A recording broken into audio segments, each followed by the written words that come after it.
भक्तों, हमने जो आपके समक्ष श्रीमद् भगवद गीता के 18 महापावन अध्यायों का महात्म्य समझाने का जो एक भरसक प्रयास आरंभ किया है, उसके संबंध में हम आपके समक्ष 17 महापावन अध्यायों का महात्म्य प्रस्तुत कर चुके हैं।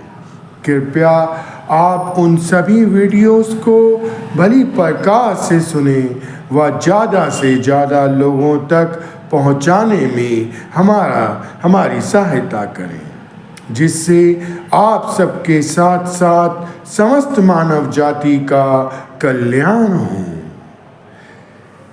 इन्हें अगर आप अपने जीवन में अपनाते हैं तो आपका जीवन आनंदमय हो जाएगा और हम सबके मालिक श्री कृष्ण भगवान जी का अद्भुत व प्यारा प्रेम हमें प्राप्त होगा।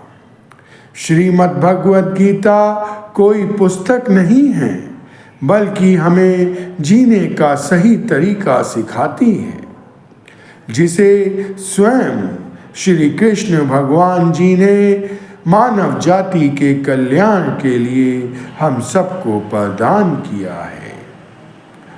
आज हम अपने इसी प्रयास को आगे बढ़ाते हुए 18वें महापावन अध्याय का महात्म्य समझाने का हम प्रयास कर रहे हैं।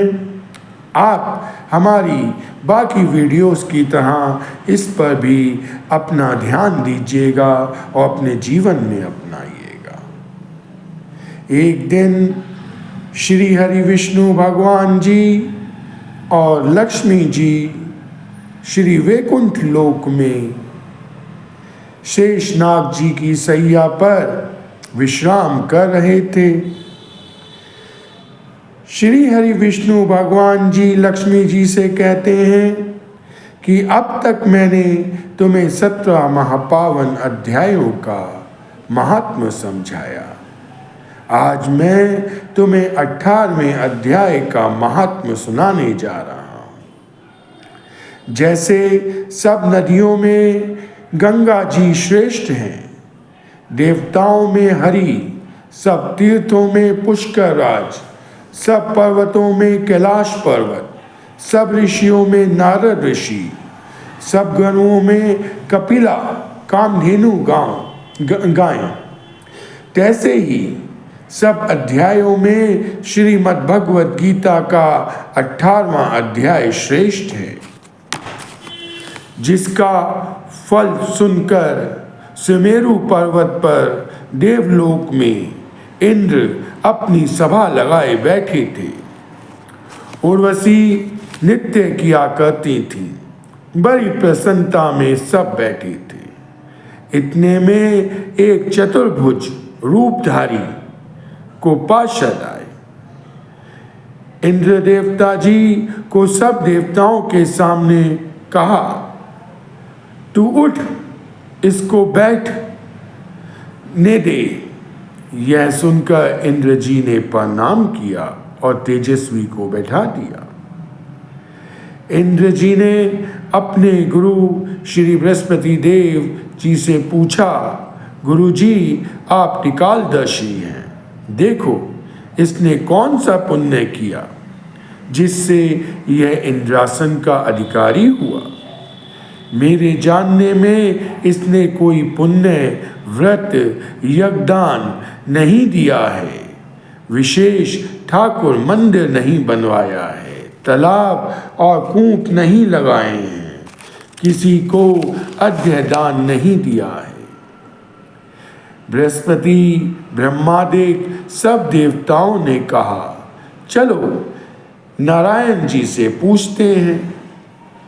तब राजा इंद्र जी, श्री बृहस्पति देव गुरु जी, ब्रह्मादिक जी, सब देवताओं सहित सब श्री हरि नारायण जी के पास गए।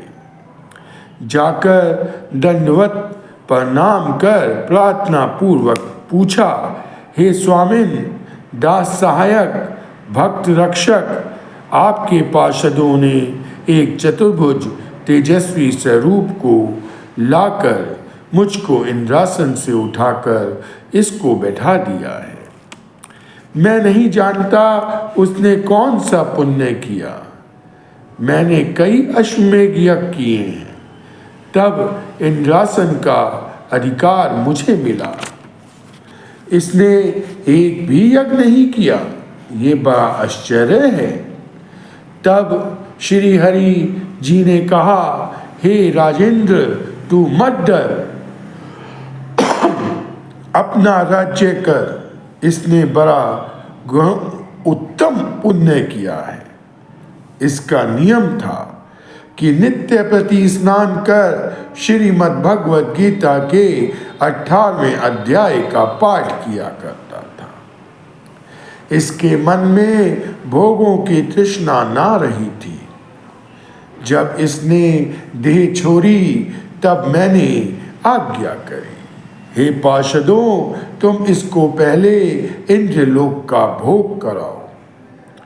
जब इसका मनोरथ पूरा हो तो मेरी राज्य मुक्ति को पहुंचवाओ। तुम जाकर भोगों की सामग्री इकट्ठी कर दो और कहा, इंद्रलोक के सुख को भोगो। इस प्रकार इंद्रपुरी के सुख देकर फिर श्री भगवान की कृपा से सायुज्य मुक्ति देकर श्री वैकुंठ लोक का अधिकारी बनाऊंगा। श्री नारायण जी कहते हैं, हे लक्ष्मी जी, शिव जी कहे हैं कि हे पार्वती जी, ये 18वें अध्याय का महात्म ही है। श्री भगवानोवाच, श्री नारायण जी कहे हैं, जो ब्रह्म साधु वैष्णव योगी श्रीमद् भगवद गीता के 18वें अध्याय का पाठ नित्य करते हैं, तिनको मैं कई अश्वमेध यज्ञ किए का फल देता हूँ, कई कपिला गोदान किए का फल देता हूँ, असंख्य चंद्रायण व्रत किए का और भी बड़े दान पुण्य का फल देता हूँ। जो प्राणी नित्य श्रीमद् भगवद गीता का 18वें महापावन अध्याय का पाठ नित्य करते हैं, प्रीति के साथ सुनते हैं, हे लक्ष्मी जी, पवित्र स्थान में बैठकर पढ़ते हैं, सुनते हैं, हरिद्वार की पौड़ियों पर, गंगा जी के किनारे पर, तुलसी व पीपल के पास बैठकर, हरि मंदिर में और जहाँ जहाँ उत्तम थोर है वहाँ बैठकर पढ़ते हैं, तो उस प्राणी को कलयुग के जितने भी पाप हैं नहीं लगते हैं और दुख कलेश से वो छूट जाता है। जो प्राणी यह 4 साधन करे, नित्य गंगा स्नान करे, गीता गायत्री का पाठ करे, संतों की सेवा करे, गोविंद का भजन करे, इनके प्रताप से कलयुग के पाप नहीं व्यापेंगे। इन पर्वों में श्रीमद् भगवद गीता का पाठ करें। एकादशी, अमावस्या, पूर्णमासी तो 1000 गोदान किए का फल होवे। पिता पक्ष में पाठ करे तो जितने पितृ अधोगति गए हैं उन सबको अपने आप मुक्ति मिल जाएगी।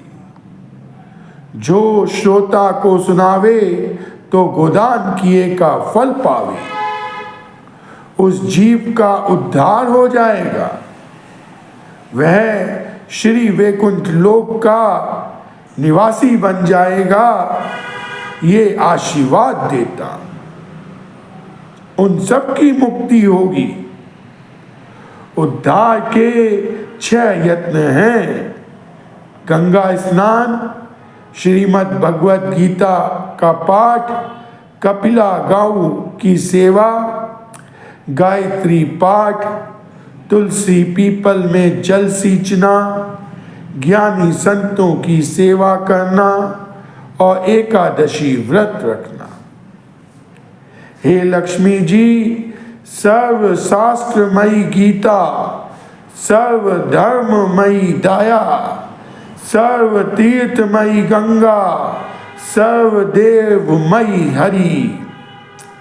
अर्जुन सुनकर कृतार्थ हुआ। चारों वनों में जो कोई इसको पढ़े सुने धारण करेगा सो कृतार्थ होएगा। इसकी अपार महिमा है, कहने सुनने से बाहर है, मुक्ति भुक्ति की दाता है।